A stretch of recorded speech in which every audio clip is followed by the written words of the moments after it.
말씀의 제목은 사람은 영으로 사는 존재입니다 라는 제목으로 하나님 말씀 증거하겠습니다. 여러분, 우리는 학창 시절에 이제 도덕 시간이나 윤리 시간을 좀 생각해 보시면 좋겠는데요.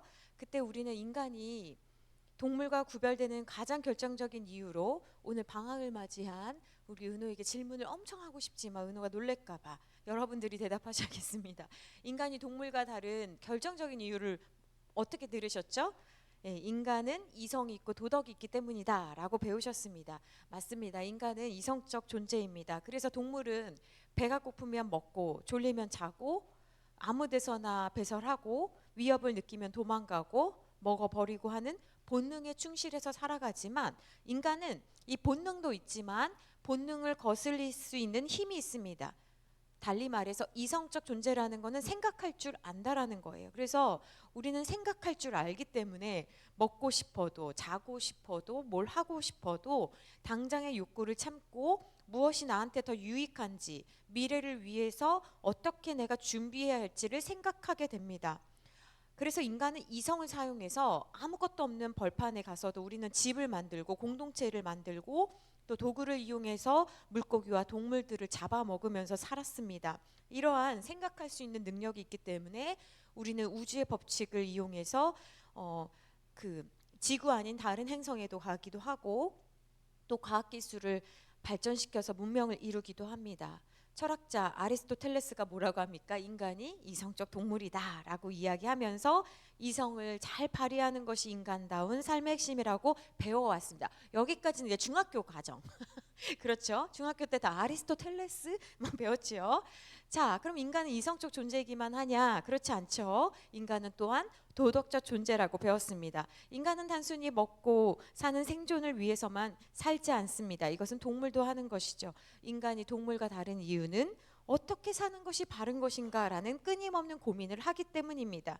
그래서 인간은 나에게 손해가 오더라도 누군가 그건 잘못한 일이야 말해주지 않더라도 우리 안에는 양심이라는 것이 있어서 양심이 작동을 하여서 옳은 일이라고 한다면 해야겠다라는 생각을 하게 되는 것이 인간의 존엄성이라고 배웠습니다.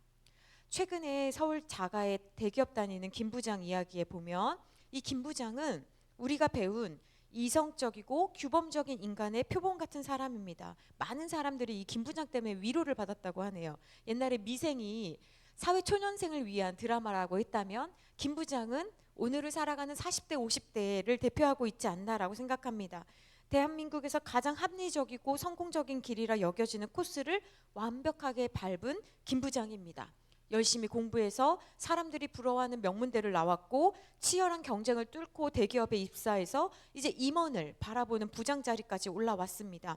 알뜰하게 저축하고 또 이성적으로 재테크를 해서 서울에 내 집 마련까지 했습니다. 그는 스스로를 매우 자랑스럽게 생각했습니다.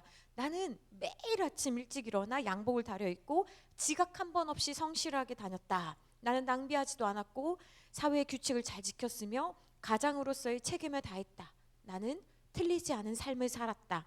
이렇게 김 부장은 자신의 이성으로 철저하게 미래를 계획했고 사회가 요구하는 도덕과 규범을 누구보다 성실히 수행했습니다. 그래서 그의 논리라고 한다면, 논리대로라면 그는 누구보다 행복해야 할 자격이 있는 사람이에요. 완벽한 상태입니다. 그러나 그의 내면, 이야기 속에 등장하는 그의 내면은 어떻습니까? 사람들이 보는 완벽한 조건 속에 있는 그임에도 불구하고 그는 끊임없이 그 안에 무엇이 있습니까? 불안이 있는 거예요. 남들과 비교해서 내 위치가 흔들릴까봐 전전긍긍해하고 있습니다. 사람들이 보는 그의 겉모습은 저는 부장님처럼 내 집 하나 있으면 좋겠어요. 저는 부장까지만 올라가는 게 제 꿈이에요. 사람들은 그렇게 이야기할지 모르겠지만 그는 서울 자가의 대기업의 부장이지만 정작 가족들과의 대화는 단절되었고 퇴직 압박 앞에서 내가 지금까지 살아온 게 이게 무슨 의미가 있나, 이게 무너질까봐 두려움에 떤 채 밤잠을 설치고 있습니다. 그런데 이 드라마에 등장하고 있는 그의 모습은 그냥 서울 자가의 대기업 다니는 김 부장, 이 사람의 모습은 사실 우리의 모습이기도 합니다. 이렇게 살면 다 되는 줄 알았는데, 애들 고등학교까지만 보내면 되는 줄 알았는데, 애들 대학교까지 졸업만 시키면 되는 줄 알았는데, 결혼만 시키면 되는 줄 알았는데, 자식만 낳으면 되는 줄 알았는데, 그러면 다 행복할 줄 알았는데, 다 채우고 나서도 우리 안에 무엇이 있다는 겁니까? 허무가 있다는 거예요. 허무가 뭐예요? 결핍이에요. 결핍이 뭐예요? 구멍이에요. 사람들은 사회적 존경을 받고 괜찮은 집에 살고 남들 하듯이 가정도 꾸리고 그렇게 살아간다고 부러워하는데, 나의 내면은 어때요?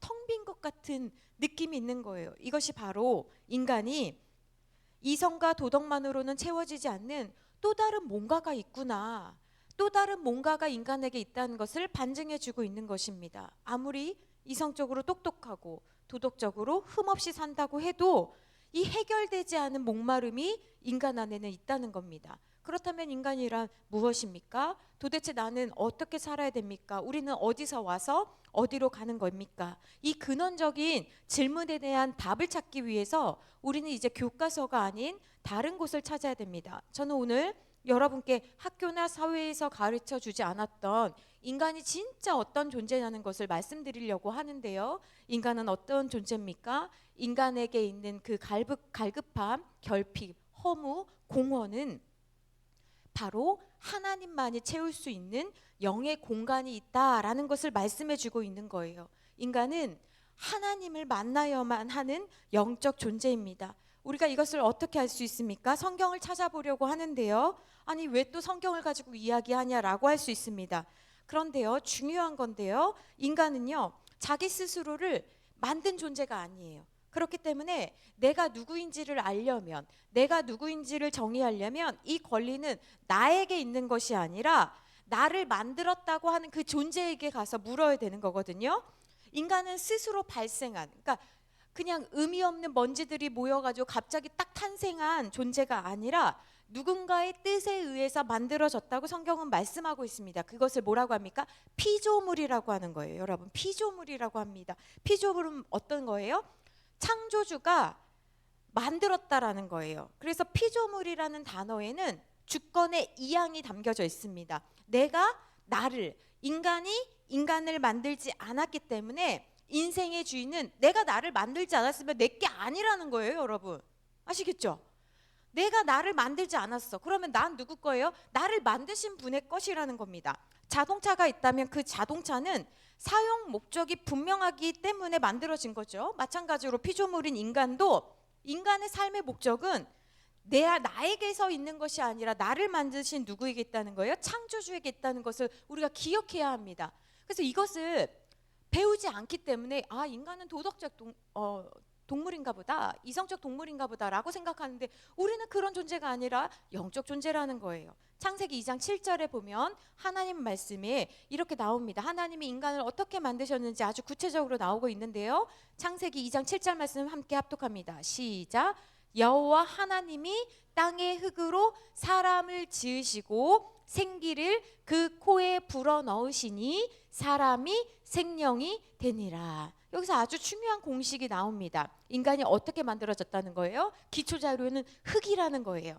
흙에다가 사람 모양을 만드셨어요. 그 다음에 생기, 이 생기는 뭡니까? 옆에다 쓰세요. 하나님의 영이에요. 하나님의 숨결, 하나님의 영을 그 만들어진 흙의 코에다가 불어넣으신 거예요. 그랬더니 사람이 어떤 존재가 됐다는 거예요? 생명이 되었다라는 건데, 이 생명은 뭐냐면 살아있는 영, 인간의 영이 탄생했다라는 거예요. 이해가 되시죠? 그러니까 흙에다가 하나님의 영이 붙여졌더니 인간이 움직이기 시작하면서 인간이 이제 영을 가진 존재가 되었다라는 거예요. 그러니까 동물들도 흙으로 지어졌습니다. 달리 말해 육체가 있다는 거예요. 하지만 하나님이 동물에게는 생기를 불어넣으셨다라는 기록이 있어요, 없어요? 없어요. 생기는 하나님의 영입니다. 오직 인간에게만 하나님이 하나님의 영을 인간에게 불어넣어 주셨어요. 그래서 인간은 육체적 존재로 끝나지 않고 영적인 존재가 된 겁니다. 인간이 인간됨을 어떻게 알 수 있습니까? 인간은 영적인 존재이기 때문에 그래요. 그러니까 인간에게 가장 중요한 요소는 뭐예요? 영이에요, 여러분. 육체도 아니고 이성도 아니고 도덕도 아니고 인간에게 가장 중요한 요소는 영이라는 거예요. 근데 인간은 육체를 가지고 있지만 항상 어떤 생각을 하냐면 죄가 들어온 다음부터 결핍이 생기고 무언가 잘못되었다라는 느낌이 이제 생깁니다. 그래서 무언가 채우고 싶은 거예요. 그래서 어떤 사람은 술로 채우고, 어떤 사람은 지식으로 채우고, 어떤 사람은 교제로 채우고, 여러 가지로 이 갈급함을 채우려고 엄청 많은 노력을 하지만 이 갈급함은 누구로부터 채울 수 있습니까? 하나님으로부터밖에 채울 수 없다라고 성경은 이야기하고 있습니다. 그래서 성경은 인간을 이루는 요소로 조금 더 세밀하게 이야기를 해서 인간을 어떻게 나누고 있냐면 영, 혼, 육으로 나누고 있습니다. 이것을 교리에서, 기독교 교리에서 뭐라고 말하냐? 삼분설이라고 이야기합니다. 삼분설, 인간은 영혼 육으로 되어 있다라고 이야기하고 있는 거예요.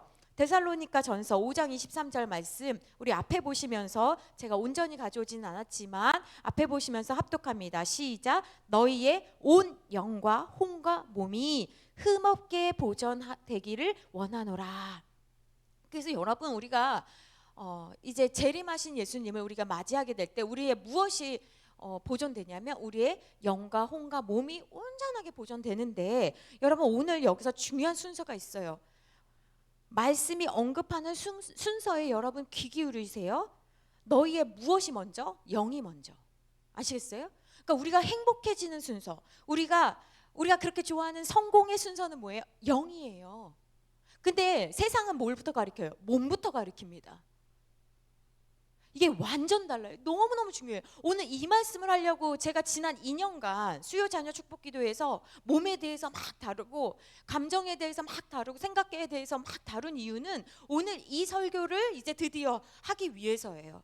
너희의 온 영과, 그 다음에 뭐가 회복돼야 돼요? 혼이 뭐예요? 그 다음에 이따 제가 자세히 설명드릴 거예요. 그 다음에 뭐예요? 몸. 그러니까 우리가 건강해지는 순서, 우리가 행복해지는 순서는 뭐예요? 영이라는 거예요. 영, 혼, 몸. 이 순서를 여러분 꼭 기억하셔야 돼요. 자, 그러면 히브리서 4장 12절 말씀도 한번 보면, 너희의 영과 혼과 및 관절과 골수를 찔러 쪼갠다. 하나님의 말씀이. 그러니까 여기에서도 중요한 게 뭐예요? 영이라는 거예요. 영.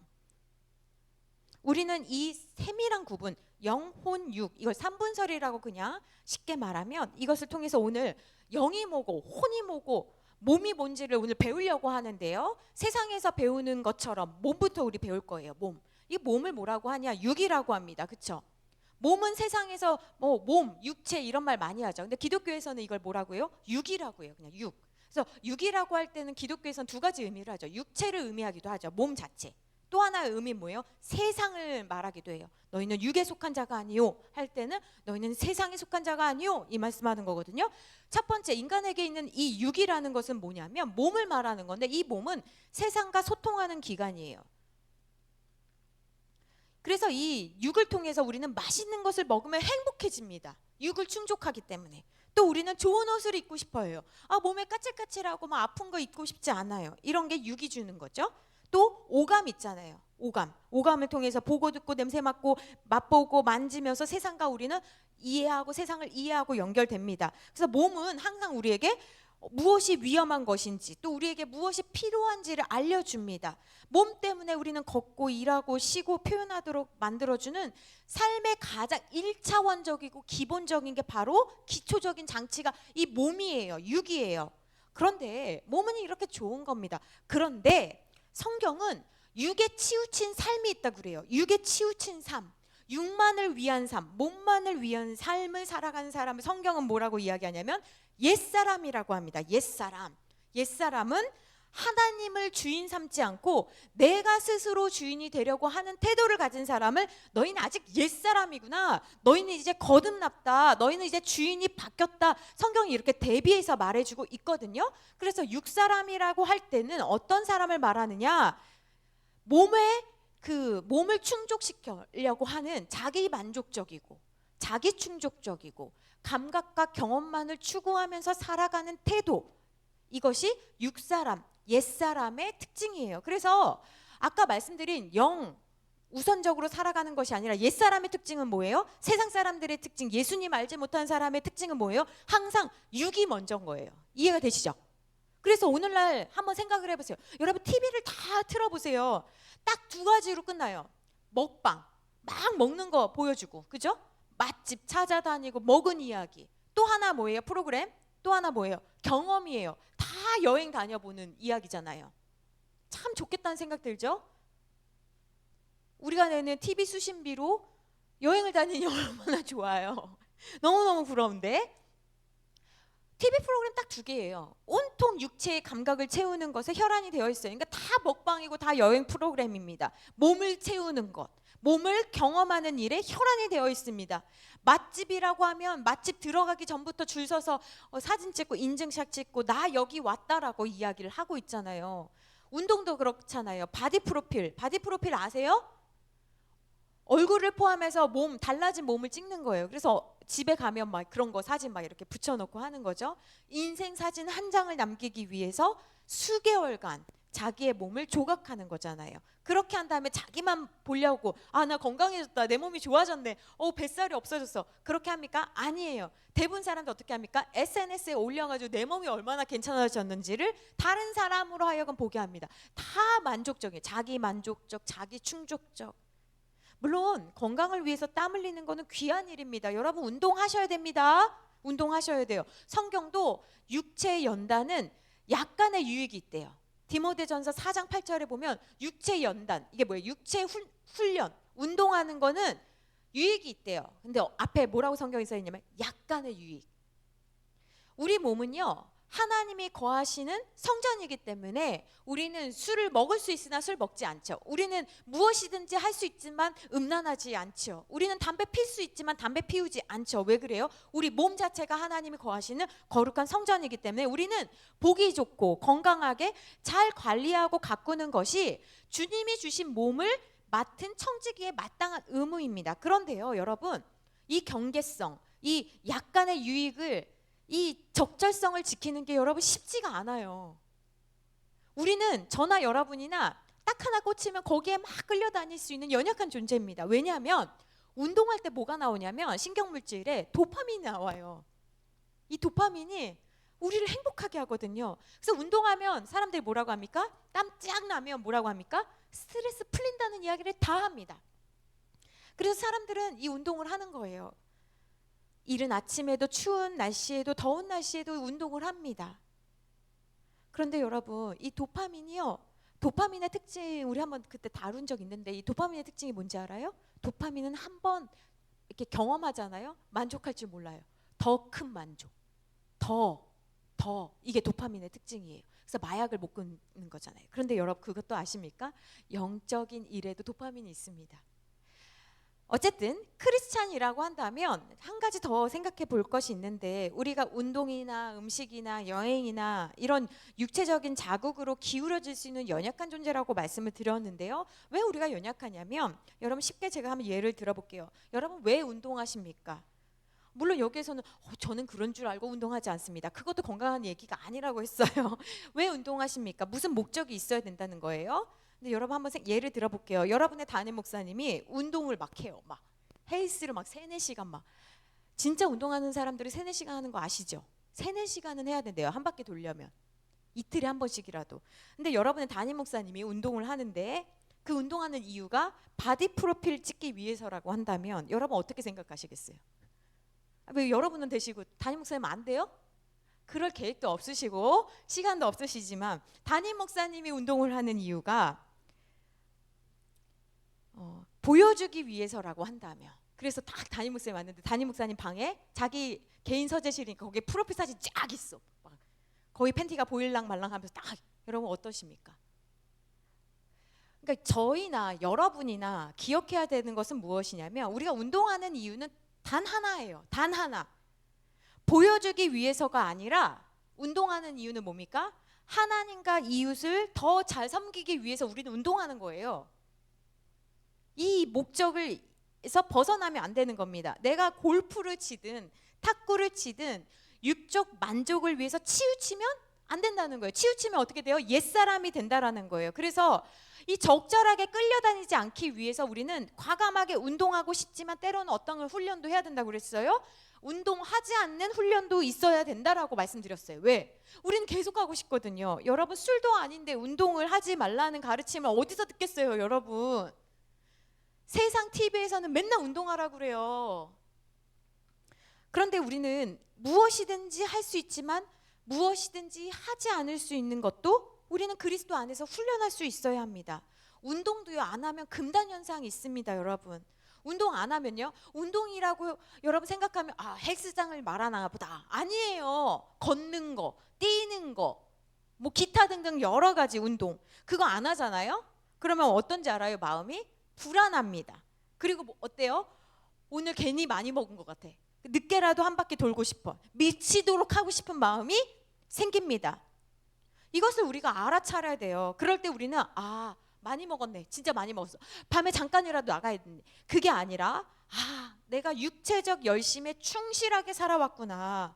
육체가 영혼의 욕구를 이기고 있구나. 여러분 한번 생각해 보세요. 내가 새벽 예배 빠졌어. 예를 들면 수요 예배 안 왔어. 미치도록 하고 싶어가지고 수요일 저녁에 혼자 와가지고 주여 하면서 기도하시는 분 손 들어봐요. 그러니까 내가 이번 주에 못했어. 너무너무 하나님을 막 사모해. 혼자 나와가지고 하나님 만나야지, 막 충전하고 가야지. 그런 분보다는 대부분 운동 빠지면 큰일 날 줄은 알지만 하나님과 깊은 교제 안 하면 큰일 날 줄 아는 사람들이 많지 않다라는 거예요. 그러니까 늘 육체적 열심으로만 우리가 살아갑니다. 육체가 원하는 것을 법으로 여기고 살아가는 거예요. 먹고 싶으면 꼭 먹어야 되는 사람들, 보고 싶으면 꼭 봐야 되는 사람들, 하고 싶으면 꼭 해야 되는 사람들, 그리고 하기 싫으면 절대로 하지 않는 사람들. 이런 사람들은 감각적 충동, 그러니까 옛사람이 내 인생의 기준이 되어서 살아가는 사람인 거예요.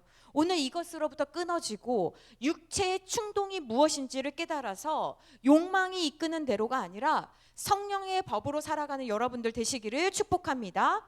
여러분, 두 번째 혼은 무엇이냐면, 혼이 무엇이냐? 혼은요, 인간이 생각하는 것, 지성이라고 말하는 거, 인간이 느끼는 것, 감정이라고 말하는 거, 인간이 결단하고 동기부여받고 하는 영역, 의지, 이걸 혼이라고 하는 거예요. 그러니까 혼에는 세 가지가 들어가 있겠네요. 생각, 지성, 감정, 의지가 들어가 있는 것. 그래서 내가 무슨 생각을 하고 어떤 감정을 느끼며 그것을 선택하고 행할지를 결정하는 것이 바로 무엇이다?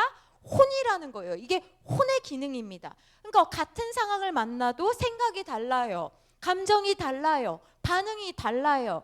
사람마다 반응이 다른 이유는 각자의 혼의 상태가 다르기 때문인 거예요. 이처럼 혼이라는 것은요, 여러분 생각 보입니까? 안 보여요. 여러분의 감정 못 봐요.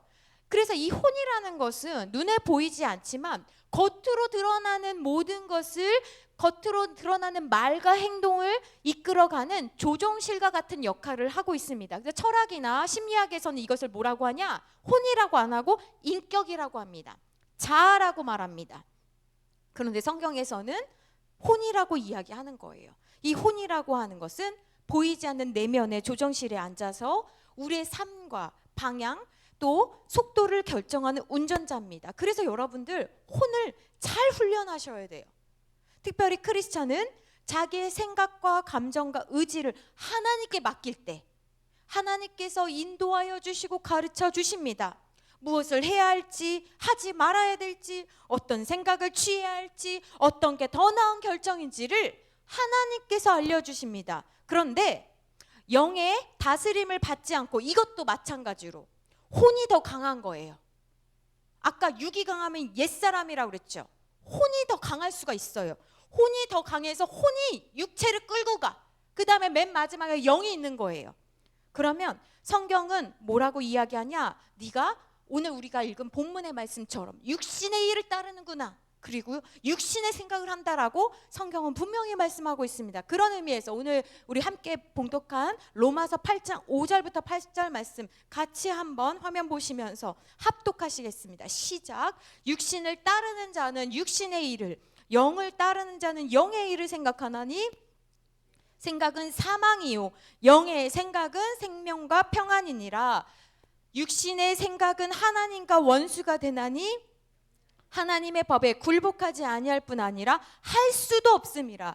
육신에 있는 자들은 하나님을 기쁘시게 할 수 없느니라. 성경은 분명히 이 육신의 생각과 영의 생각을 나눠서 말씀하고 있습니다. 그래서 육신의 생각의 특징은 세 가지가 있는데, 첫 번째 뭐냐?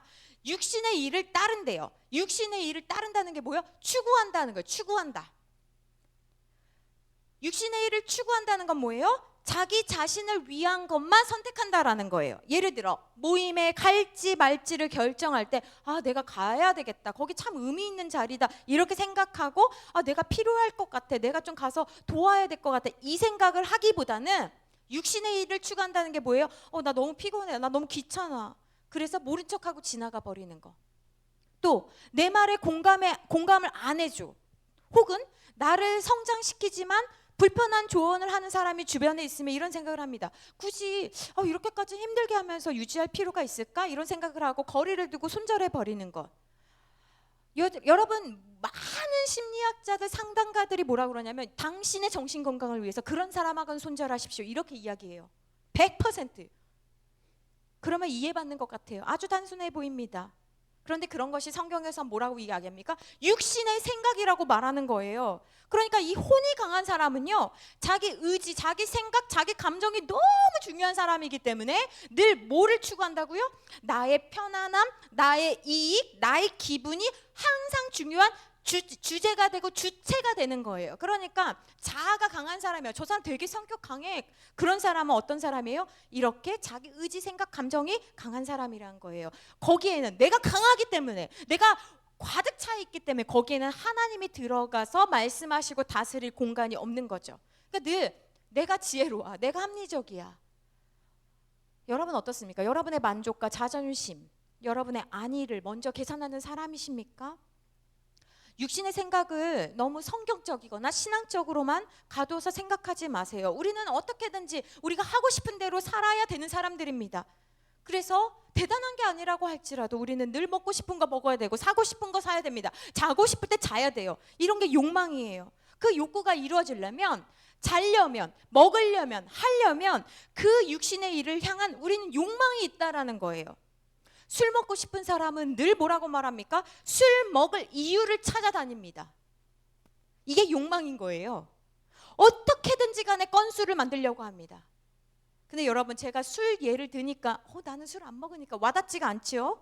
예를 들면 이런 거예요. 야식을 먹고 싶은 사람은 늘 이유가 있습니다. 오늘 하루 너 고생했잖아. 너 오늘 스트레스 받았잖아. 라는 이유를 만들어내는 거예요. 그 일을 추구하기 위해서. 또 사고 싶은 물건 있는 사람들은 어떻게 사는지 압니까? 이 정도는 나에게 선물해도 돼 라고 자기를 설득합니다. 그리고 사요. 아무도 나 진짜 사고 싶어서 샀어요 이렇게 얘기하는 사람보다는 살만하잖아요. 오래 주는 선물, 이런 거. 쉬고 싶은 사람은 어떻게 쉽니까? 오늘만큼은 좀 나를 봐주자 라고 하면서 내가 해야 할 일, 있어야 될 자리에서 내일로 넘기는 거예요. 그러니까 우리는 이유를 찾는 것 같지만 사실은 결론을 이미 정해놔. 난 안 갈 거야, 안 할 거야, 안 먹을 거야. 그렇게 결론을 미리 정해놓고 우리를 끌고 가는 겁니다. 이것이 욕망의 방식이라는 것을 여러분 기억하시기를 부탁드립니다. 육신의 생각에 사로잡힌 사람은 늘 바쁘게 계산합니다. 왜 바쁘게 계산해요? 나한테 뭐가 이익이지? 그러나 그 계산의 끝은 언제나 같습니다. 나에게 더 편한 쪽, 나에게 덜 불편한 쪽, 나에게 이익이 되는 쪽을 맨날 선택하는 거예요. 근데 이렇게 살다 보면 어떻게 되는 줄 아십니까? 여러분, 사망합니다. 어머, 무슨 사망한데? 이건 제 이야기가 아니라 오늘 로마서 말씀입니다. 생명의 공급자 되시는 하나님으로부터 단절되면 죽는다라는 거예요. 여러분, 꽃이 흙에서 뽑혀서 화병에 담아졌다고 생각해 봅시다. 화병에 담아진 꽃 하루 1일은 너무 예뻐.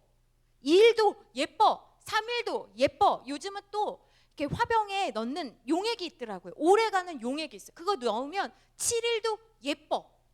그러나 결국 우리는 알고 있습니다. 결국 어떻게 됩니까? 그 화병에 꽂힌 꽃은 어떻게 됩니까? 시들고 죽는다는 것을 우리는 알고 있습니다.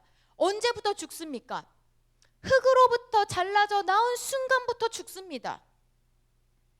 그러나 우리는 저 꽃은 시들었으니 버려야겠어 할 때는 이미 완전히 죽었을 때, 그때잖아요. 그러니까 나로 가득 찬 혼은 늘 필연적으로 하나님을 밀어낸다니까요. 그러니까 겉으로는요, 하나님 없이 우리가 이롭게, 나한테 더 빠르게, 나한테 이익이 되게 결정하면요, 겉으로는 잘 되는 것 같고 빠른 것 같고 화려해 보이고 성공한 것처럼 보이지만 결국에는 어떻게 된다라는 거예요? 죽는다는 겁니다.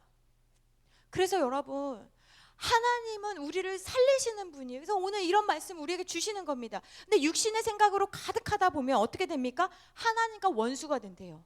와, 죽는 것도 속상한데 그 다음 말씀은 기가 막히지 않습니까? 뭐가 된대요? 원수가 된대요. 여러분, 원수가 뭔지 아십니까? 여러분, 원수 있으십니까? 원수는요, 같이 있을 수가 없습니다. 서로 마주 볼 수가 없어요. 웃을 수가 없습니다.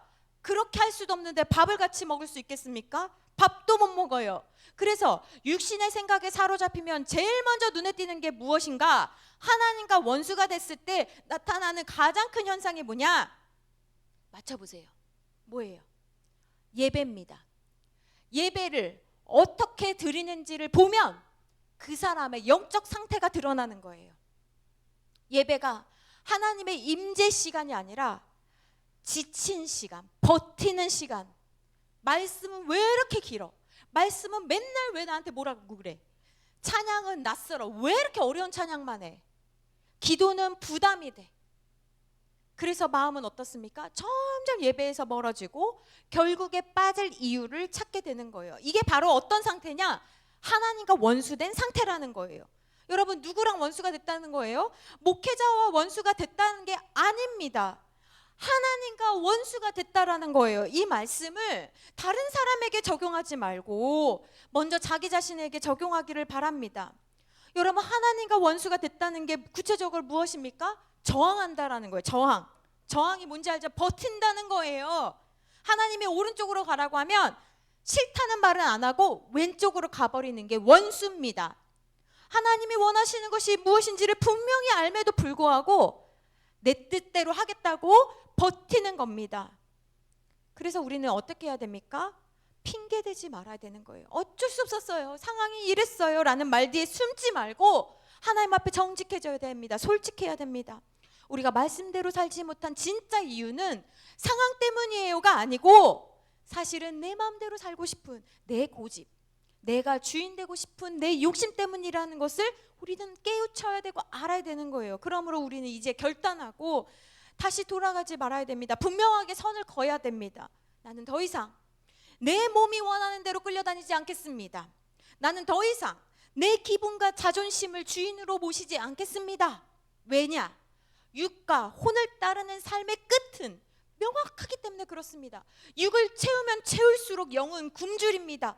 혼을 높이면 높일수록 하나님과 멀어지기 때문에 그렇습니다. 그러므로 우리는 어떻게 해야 됩니까? 답은 하나예요. 처음으로 돌아가야 되는데 내가 누구인지 내 진짜 정체를 기억하는 것입니다. 우리는 영적 존재입니다. 그것이 우리가 건강하고 행복하게 사는 길입니다. 그렇다면 영은 무엇입니까? 영은 무엇인가? 이것을 질문하기 위해 우리는 이런 생각을 해야 됩니다. 그럼 왜 하나님은 인간에게만 영을 주셨을까? 아까 말씀드린 것처럼 동물에게는 무엇이 있습니까? 동물에게는 육체와 혼이 있는 거예요. 혼이 뭐라고 그랬어요? 지성, 감정, 의지라고 그랬어요. 동물도 혼이 있어요. 그래서 먹고 싶을 때 먹잖아요. 어디 가면 뭐가 있는지, 배변은 어디서 봐야 되는지 동물도 알아요. 그래서 무엇을 합니까? 훈련이라는 걸 하잖아요. 그러니까 동물도 육체와 혼이 있어요. 근데 결정적인 차이는 뭐가 없다고 그랬어요? 영이 없기 때문에 동물들은 하나님을 아버지라 부를 수가 없습니다. 그들은 동물들이 모여가지고 예배하거나 죄의 문제를 놓고 회개하지 않아요. 내가 왜 배가 고파서 쟤를 잡아먹었나? 내가 왜 그랬나? 주인이 여기다 오줌 싸지 말라는데 또 쌌나? 회개하지 않아요. 예? 죄의식이 없다고요. 하나님과 인격적인 교제를 나눌 수가 없습니다. 동물은 배부르면 감사하고 안전하면 좋고 그걸 만족하는 거예요. 늘 본능에 충실하게 사는 것만으로도 동물은 창조의 목적을 다한 겁니다. 그러나 인간은 달라요. 인간은 하나님의 형상으로 만들어졌습니다. 그래서 사람들은 말합니다. 하나님을 볼 수 없지만 사람을 보면서 때때로 하나님을 짐작합니다. 이를테면 이런 거예요. 누군가가 끝까지 포기하지 않고 기다려주는 모습을 보면 우리는 생각합니다. 아, 하나님도 이런 분이실 것 같다. 자기 손해를 알면서도 약한 사람 편에 서는 사람을 보면 아, 하나님도 공의를 이렇게 여기시겠구나 라는 생각을 합니다. 조건 없이 자녀를 품고 용서하는 부모의 모습을 보면서 아, 하나님이 아버지시라면 이런 마음이셨겠구나 라는 것을 우리는 이해합니다. 동물의 세계에서는 이런 질문이 나오지 않아요. 하지만 인간은 누군가의 선함이나 아름다움을 보면 그 근원에 대해서 생각하게 되고 그 선함을 우리 안에 넣어주신 아름다움이 무엇인지에 대해서 생각하게 된 그 너머를 상상하게 됩니다. 그래서 인간은 단순한 본능의 존재가 아니라 하나님을 닮도록 지음받은 영적 존재라는 거예요. 그러면 하나님이 왜 우리에게 영을 주셨냐? 왜 영을 주셨냐? 이 목적은 뭡니까? 하나님이 인간과 교제하기 위해서예요. 교제하기 위해서. 하나님은 인간과 대화하기를 원하세요. 하나님은 인간과 소통하기를 원하세요. 그래서 하나님께서는 그 소통하는 기간으로 뭘 줬다는 거예요? 영을 주셨다는 거예요. 영. 로마서 8장 16절 말씀엔 성령이 친히 우리의 영과 더불어 우리가 하나님의 자녀인 것을 증언하시나니 라고 말씀하셨습니다. 이것을 내주하심이라고 합니다. 내주하심. 내주하심이 뭐냐면 어려운 말이죠. 내 안에 하나님이 계시다는 거예요. 함께 하신다는 거예요. 내주하심이 그런 말이에요. 그런데 성령 하나님이 우리 안에 거하신다는 것을 우리가 어떻게 알 수 있습니까? 그 알은 세상에서 말하는 이성적이고 지식적이고 배워서 아는 알미 아니고 직관적인 알미라고 설명할 수 있습니다. 이거 옛날에 또 한번 다뤘어요. 직관적인 암. 하나님은요 우리에게 너는 내 자녀다 라고 편지를 쓰거나 귀에 대고 소리치는 방식으로만 말씀하지 않으십니다. 가장 깊은 곳 우리 영 속에 들어오셔서 알려주세요. 깨닫게 해주십니다. 머리로 외워서 아는 것이 아니라 그냥 내가 하나님의 자녀다라는 것을 안다라는 거예요. 근데 이 직관적인 알을 설명하는 게 좀 어려워요. 근데 예를 한번 들어볼게요. 어린아이, 갓난아기를 생각해 봅시다. 갓난아이가 엄마 품에 안길 때 논리적으로 따지지 않습니다. 아니 이 여자가 나를 생물학적으로 낳은 모친이 맞나? 주민등록 등본을 떼어달라고 해야 되지 않을까라고 분석하지 않죠. 이 아기는 그냥 알아요. 엄마의 그 익숙한 냄새, 심장소리, 그 품의 온기를 느끼면서 아이는 직관적으로 압니다. 이분이 나의 엄마구나. 나는 안전하다. 이분은 나를 사랑한다. 나는 이분의 자녀다라는 것을 본능적으로 직관적으로 압니다. 누가 이분이 너의 엄마야 라고 소개해주지 않더라도 안다라는 거예요. 전 존재로 알아요. 또 이런 거예요. 직관적인 알은 자녀나 배우자가 아무 말도 안 했어요. 근데 얼굴만 딱 보면 우리는 압니다. 오늘 학교에서 무슨 일 있었던 것 같은데, 오늘 회사에서 무슨 일 있었던 것 같은데 하고 느낌이 딱 오죠. 이건 내가 눈으로 직접 보지 않더라도 귀로 직접 듣지 않더라도 우리는 딱 알아요. 오늘 무슨 일 있다. 하나님이 우리 안에 계시면 우리는 이런 걸 고백할 수 있다는 거예요. 아, 하나님이 나와 함께 하신다. 아, 하나님 진짜 내 아버지시다. 내가 하나님의 자녀라는 사실에 대해서 의심하지 않습니다. 근데 이것이 공부해서 하나님의 자녀입니다. 하나님의 아버지라 부르세요. 공부해서, 암송해서, 고집해서 난 하나님의 자녀야. 하나님의 자녀라고 고집해서 아는 게 아니라 그냥 저절로 아는 거예요. 여러분 제가 저분의 배우자인데 제가 자기 증명하면서 다닙니까? 알죠? 여러분 아시죠? 권사님 내가 저 사람 와이프 알죠? 까먹었을까 봐. 다음 주에 내가 또 왔는데 알죠? 너무 무섭지 않아요? 여러분 너무 무섭잖아요. 안다고. 그런데 우리가 교회 와서 생각해 보세요. 하나님의 자녀인데 맨날 자기 증명해. 아시죠 하나님? 예? 그러니까 맨날 그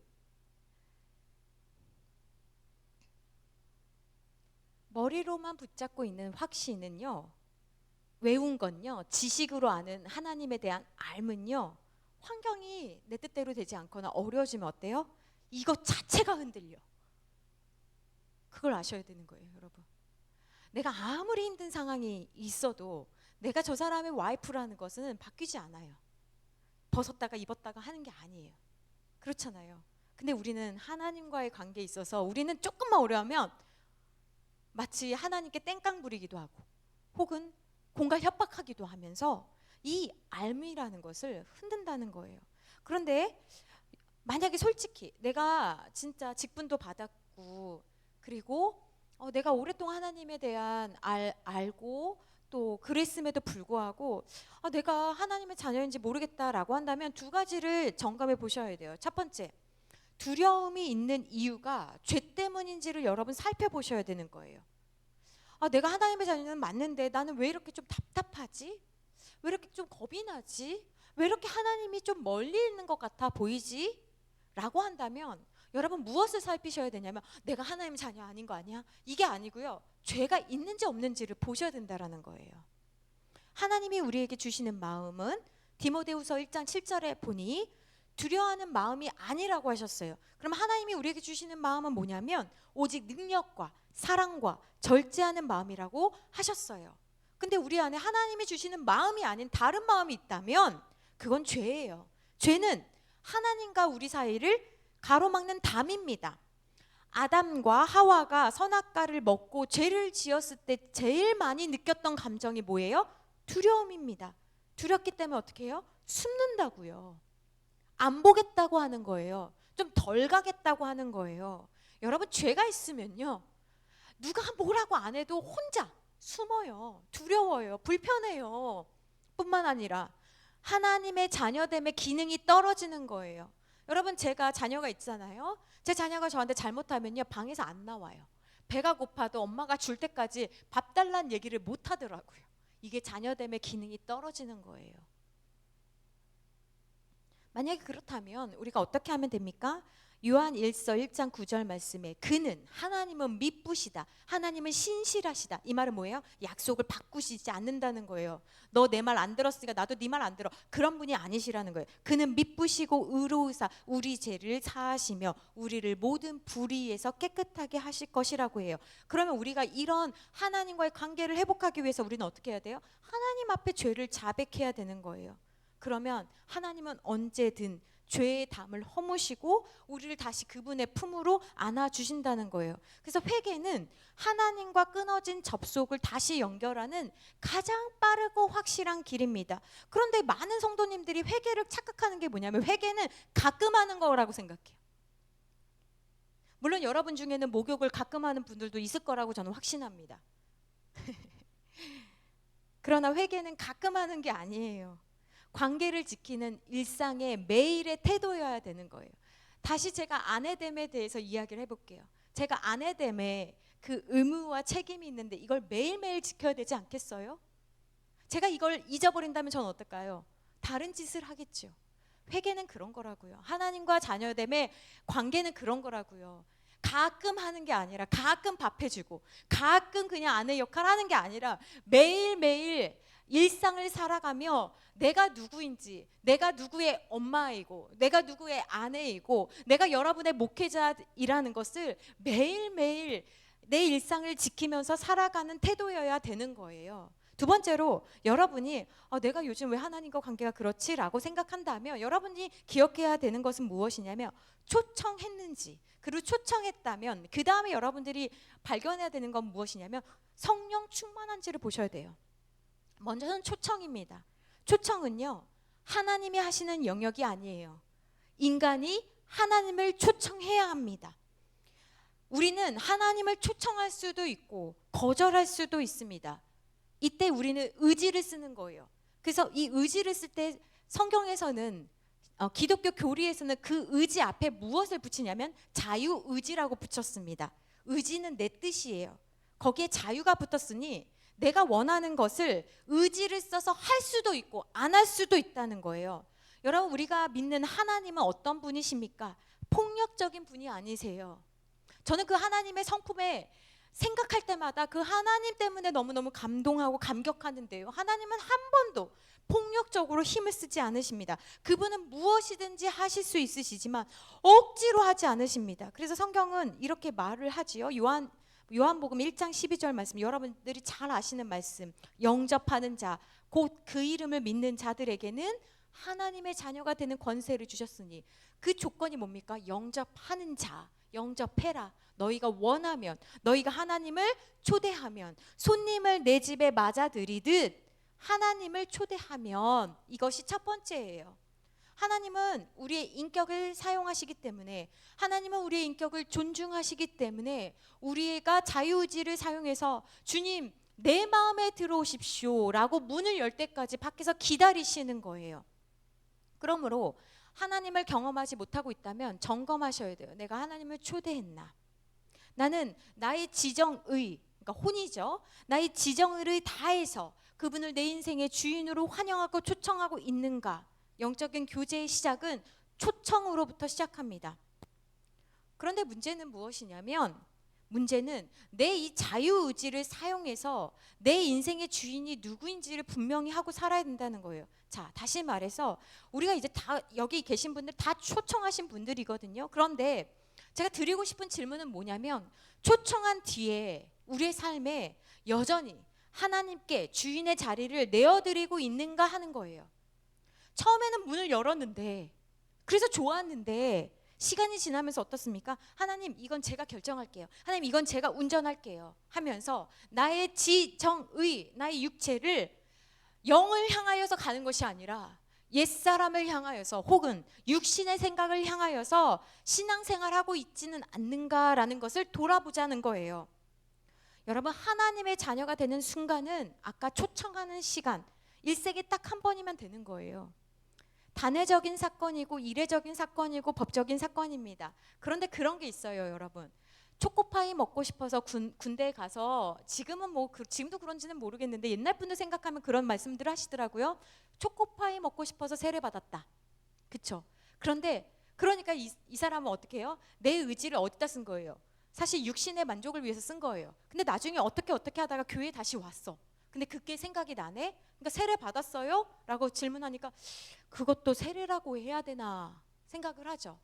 그런데 엄격하게 보면 한 번이면 돼요. 근데 때때로 2번 줄 때가 있어요. 그렇게 군대에서, 혹은 제가 그때는 사실 뭘 모르고 그냥 한 거였거든요. 그냥 머리만 들이는 거였거든요. 그래서 저 다시 받고 싶어요. 할 경우에는 다시 한 번 주기도 하지만, 내가 정말로 인격을 다해서 주님을 초대한 사건은 일생에 한 번이면 된다고요. 그런데 한 번 됐는데 내가 하나님의 자녀가 되었다라는 것이 눈에 보이지 않잖아요. 점이라도 다음날 여기에 이렇게 박히거나 그러면 괜찮은데, 이런 게 안 보이니까 우리가 내 인생의 주님을 주인이라고 영접했는데, 이게 왜 계시는데 기도 응답을 안 해주시는 것 같지? 왜 하나님과 좀 멀어진 것 같지? 라는 고민이 초청한 다음에 우리가 지금을 살아갈 때, 오늘을 살아갈 때 늘 우리에게 오는 질문이거든요. 그래서 성경에서는 믿는 자들에게 무엇을 요청하시냐면 성령 충만할 것에 대해서 말씀하시는 거예요. 여러분, 성령 충만은 뭡니까? 우리 안에 있는 자아의 드럼통 안에 내 뜻, 내 생각, 내 감정을 넣고 끌고 가라는 것이 아니라 내 드럼통에 성령님의 영, 성령님의 기름 부으심이 충만한 상태를 말하는 거예요.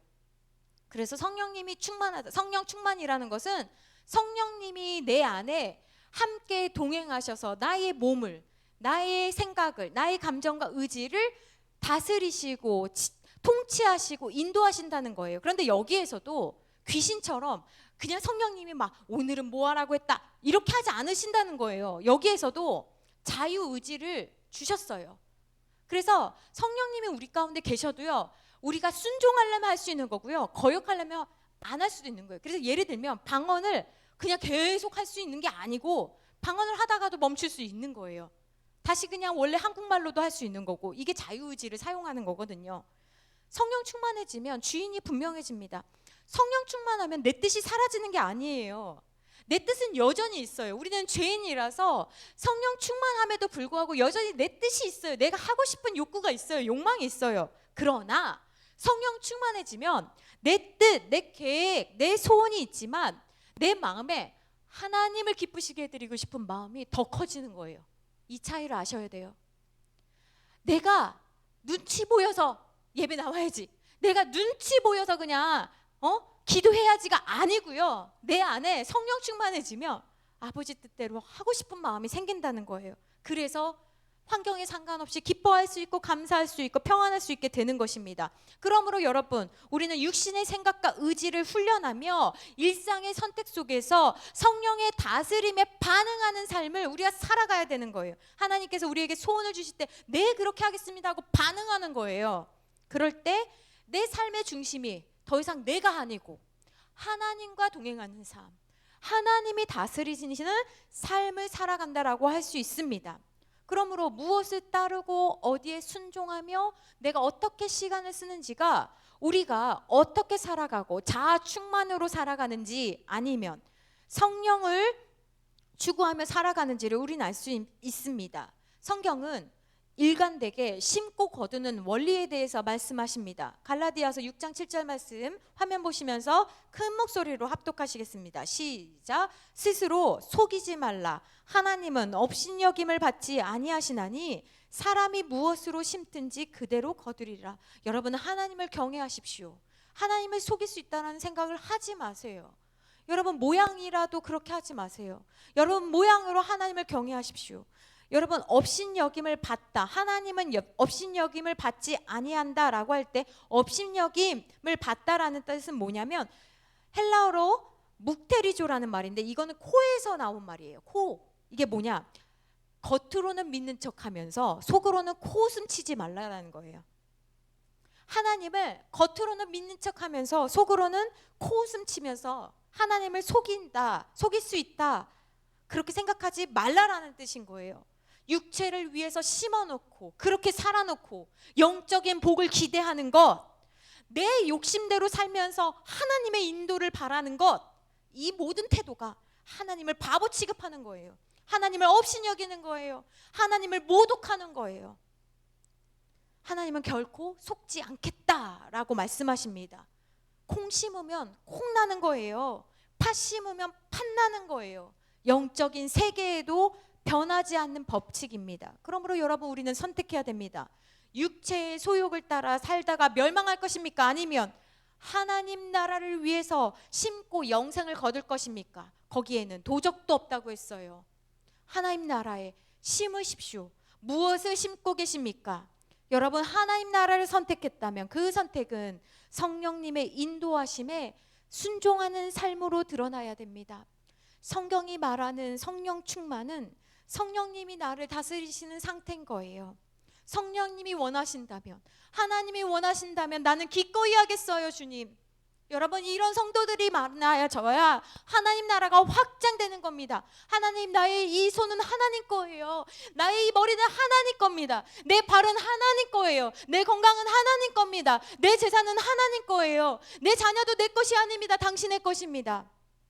그래서 믿는 자는 더욱더 하나님을 의지하며 하나님과 깊은 관계 속에서 살아가는 것입니다. 우리가 가장 두려워해야 될 것은 무엇이냐면 하나님으로부터 멀어지는 것. 그래서 내가 기도해도 하나님이 말씀하시는 게 안 들려. 내가 기도해도 하나님과 내가 친밀한 것 같지가 않아. 이게 두려운 거예요. 이걸 두려워하셔야 되는 거예요. 성령님은 인격적인 분이십니다. 인격이 있으시다고 하시는 거예요.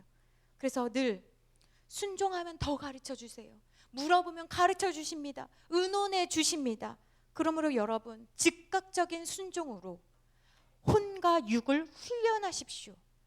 즉각적인 순종을 매일 할 때 여러분은 위대한 사람이 될 거예요.